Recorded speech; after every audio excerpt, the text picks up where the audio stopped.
வணக்கம் உறவுகளே. அற்பெரும் ஜோதி தனிப்பெரும் கருணை. இன்னைக்கு நம்ம வீட்டு சமையல்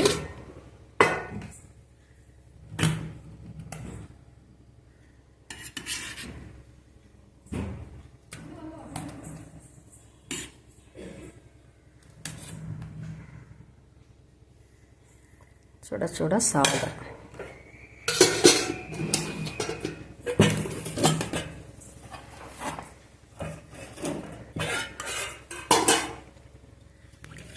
கருணைக்கிழங்கு, சின்ன வெங்காயம், பூண்டு, சுண்டவத்தல் எல்லாம் போட்டு தீயல்.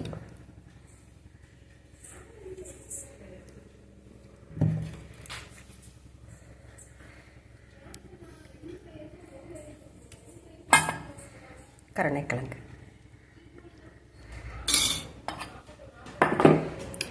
காணத்துவையல். இது சில இடத்துல வந்து கொள்ளுன்னு சொல்லுவாங்க.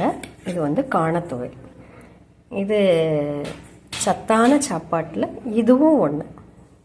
உடம்புக்கு ரொம்ப ஆரோக்கியமானவன். இதில் தேங்காய் கொஞ்சம் சேர்த்து நம்ம சாதத்திலே போட்டு பிசைஞ்சு சாப்பிட்டா அது ரொம்ப நல்லாயிருக்கும். பிடிச்சிருந்துன்னா லைக் பண்ணுங்கள், சேனலுக்கு ஆதரவு கொடுங்க. வணக்கம் நண்பர்களே, வணக்கம் உறவுகளே.